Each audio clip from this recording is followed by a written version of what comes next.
The historical record for United States Navy aircraft rests on a formal paper trail. When a combat airframe is struck from the active inventory, the paperwork is treated as final. Yet wartime administrations still produced errors that can linger for decades. For decades, the ledgers carried a simple verdict: a Douglas SBD-2P Dauntless, Bureau number 2173, lost at sea. It sat unchallenged, not because it was beyond doubt, but because no one had a reason to pry it open. Then an intact dive bomber turned up in a Midwestern lake, and the verdict became a question. This specific airframe was not a standard dive bomber. It was a rare photo reconnaissance variant. Out of a total production run of 87 SBD-2 aircraft, only 14 are commonly reported as being configured for the specialized P role. They were equipped to map contested Pacific islands and provide critical pre-strike intelligence for the fleet. Because of their limited numbers and strategic importance, these 14 aircraft were meant to be tracked closely. Transfers, major maintenance, and squadron assignments were recorded through the Navy's Bureau of Aeronautic Systems, at least on paper. The Navy's master history cards carried a wartime loss notation for Bureau number 2173, an entry later tied to a different Dauntless, Bureau number 2179, lost while operating from the 79, lost while operating from the USS Hornet. Decades later, a physical airframe bearing the 2173 identity was found intact on the bottom of Lake Michigan. One aircraft cannot be destroyed in saltwater and also settle into a Midwestern freshwater lake. The wreck turned the archive from final into disputed. To break the contradiction, investigators went back to the original handwritten wartime logs. There was no mystery, just a wartime transcription slip. In a high-volume clerk pool, the loss entry for Bureau number 2179 was written under the line for 2173, and the paperwork quietly swapped identities. From that moment on, the record split into two incompatible histories. Striking an aircraft from the active register is supposed to be clean and final. A loss report moves up the chain, centralized administration processes it, and a bureau number is marked removed from service. Here, that kind of strike notation appeared, yet other entries kept tracking the same airframe in stateside training use. It wasn't a disappearance. It was a contradiction. One line declared it gone, while the aircraft kept flying under the same identity. Proving the wreck's identity meant treating the lakebed like a crime scene. Assumptions and clerical theories didn't matter until the aircraft's own manufacturer plate, bolted to the structure, could be read and matched to the record. But that proof was trapped underwater, and recovery itself could destroy it. If the airframe broke during the lift, the bulkhead carrying the serial data could vanish into the silt. The plan had one priority: raise the aircraft intact, preserve the plate, and let the metal overrule the ledger. The story begins on February 18, 1944. On February 18, 1944, a strict operational time window closed abruptly for a naval aviator operating over the cold waters of southern Lake Michigan. It was a bitter winter day with air temperatures hovering below freezing. Lieutenant John Lendo was executing a routine winter training flight when his aircraft encountered a sudden meteorological hazard. The probable culprit was carburetor icing, a cold, moisture-driven obstruction that can starve an engine of the airflow it needs to keep producing power. The result was a rapid power loss that left the aircraft with no reliable thrust. Deprived of all forward thrust, the heavy dive bomber instantly transitioned into a glider. The pilot faced an immediate forced decision matrix. With no engine power available, a go-around was physically impossible. He had to trade his remaining altitude for airspeed while configuring the aircraft for an emergency water landing. Lendo committed to a power-off-control ditching. This specific decision required absolute procedural discipline to prevent a catastrophic structural failure upon impact with the surface of the lake.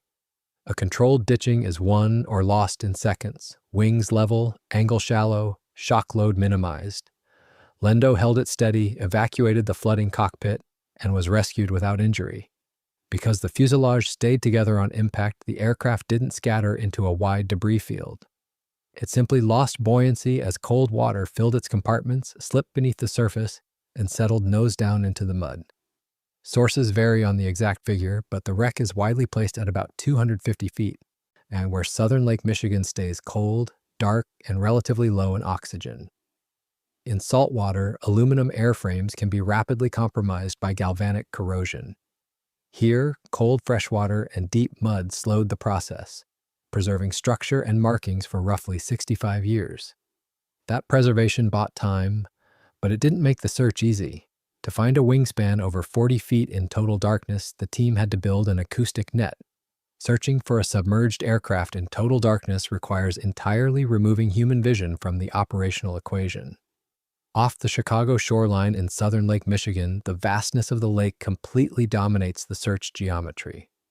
The target depth places the lakebed far beyond the reach of ambient sunlight, and suspended sediment heavily restricts any localized illumination.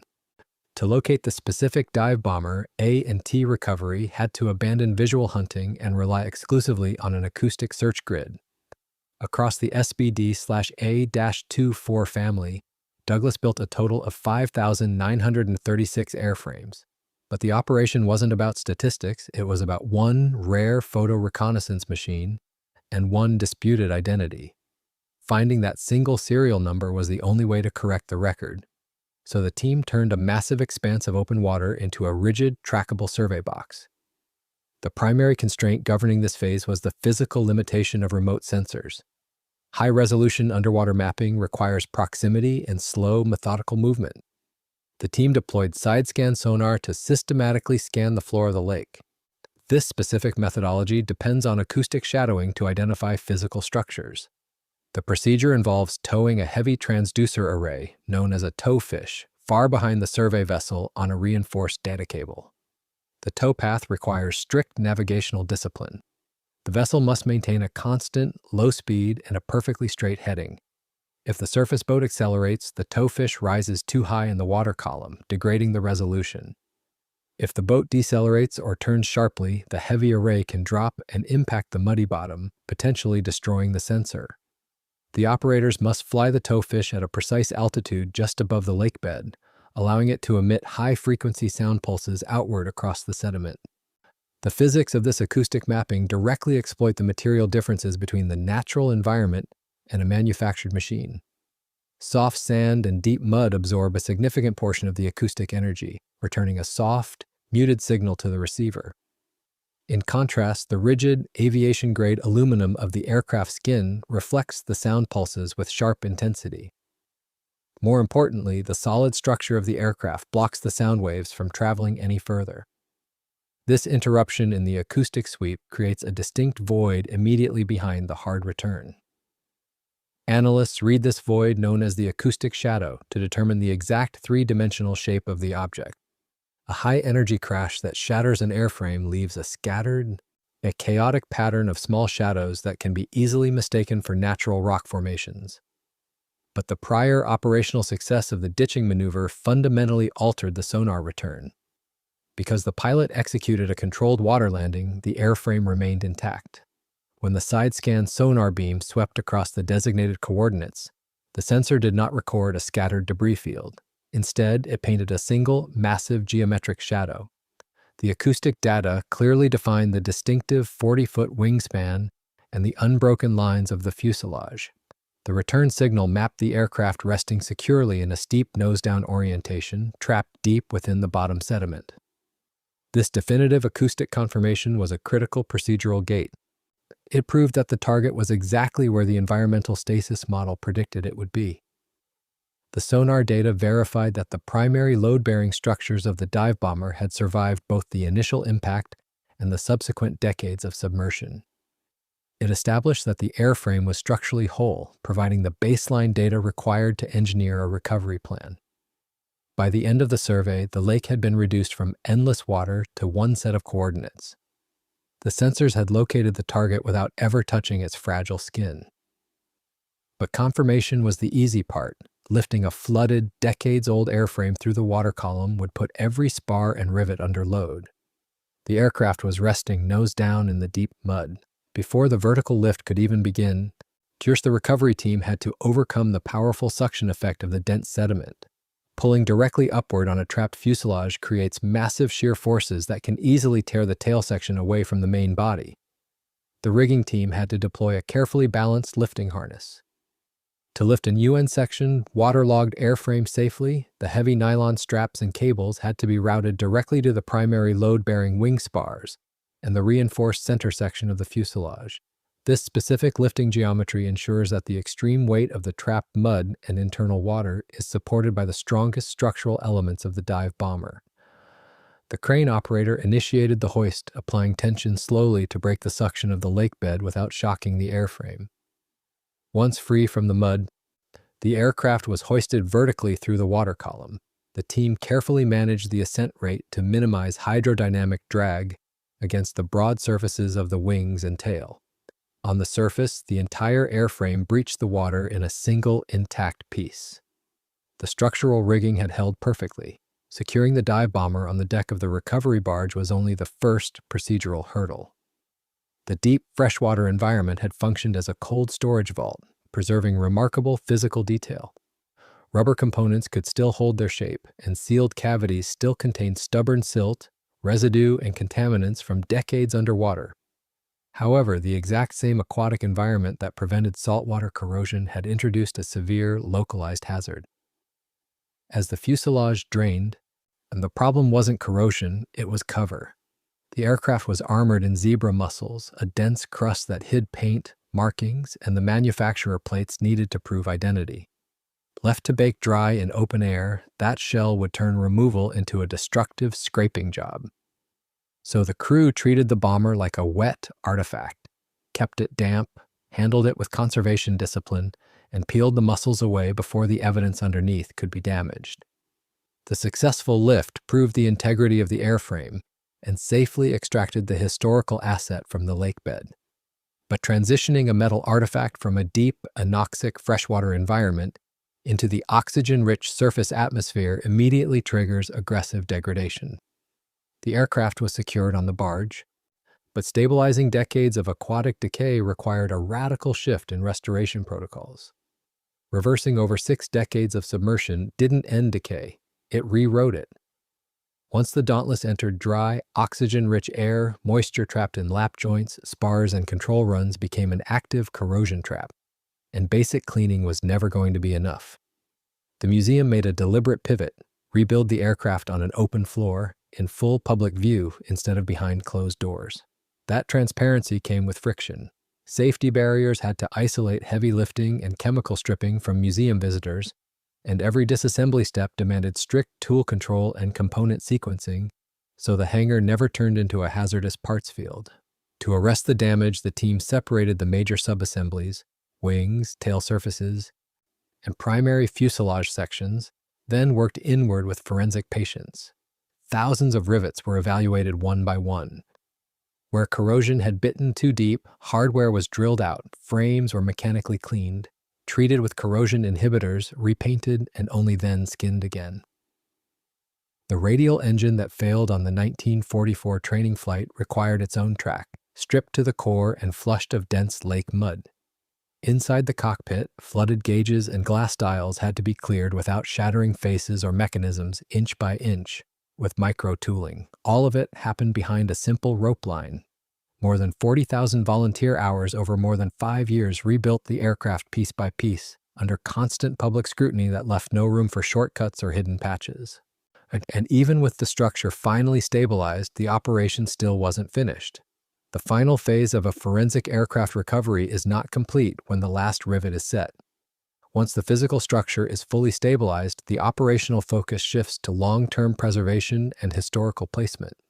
The Navy retained legal ownership of the Dauntless and faced a strict deployment decision. They had to select a permanent facility capable of protecting the massive conservation investment while placing the rare reconnaissance variant in its correct historical context. The institutional decision assigned the fully restored airframe to the Pearl Harbor Aviation Museum in Hawaii. Moving the restored Dauntless to Hawaii demanded a reversal of the restoration team's own work. The aircraft could not fly, it was a static display artifact. And transport meant carefully unbolting major subassemblies, outer wing panels, tail surfaces, so the airframe could survive the trip. Each component was indexed, padded, and locked into custom wooden crates engineered to carry the load at the strongest points while isolating the skin from vibration. From a commercial port to a cargo vessel, then on to Honolulu, the aircraft traveled as a boxed puzzle. Inside Hangar 37, technicians ran the sequence in reverse. Hoist the fuselage, mate the wing sections to the center structure, seat the tail surfaces, and confirm the landing gear geometry before the aircraft ever faced the public again. This final physical placement formally concluded the recovery operation. The rare SBD-2P was positioned on the exhibit floor to replace a later model aircraft that had previously been on loan. The physical presence of the genuine reconnaissance variant fundamentally upgraded the historical accuracy of the facility. The successful display of Bureau No. 2173 represents a complete procedural victory over a fractured chain of custody. The initial administrative blind spot created by a single transposed digit in a wartime logbook had officially erased the aircraft from history. The Federal Archive maintained that the plane was destroyed in the Pacific. That clerical error was only overturned because the physical evidence survived. The deep, freshwater anoxia of the Midwestern lakebed functioned perfectly as a corrosion inhibition zone, protecting the critical identification plates from dissolving. The subsequent extraction successfully maintained the required structural stress vector, bringing the airframe to the surface intact. Finally, the transparent restoration protocol executed in Michigan systematically reversed the biological surface masking, returning the metal to a stable state. The physical recovery forced historians to confront the contradictions in the official paperwork. By tying the wreck to its identifying marks and reconciling that evidence with surviving records, the story could be clarified. The earlier loss entry was an error, and the aircraft's stateside training fate could finally be placed where it belonged in the historical narrative. The successful lift and the staggering conservation effort permanently restored the identity of the airframe. The physical proof now stands exactly where the corrected paperwork dictates it should be, securing the historical record for future generations.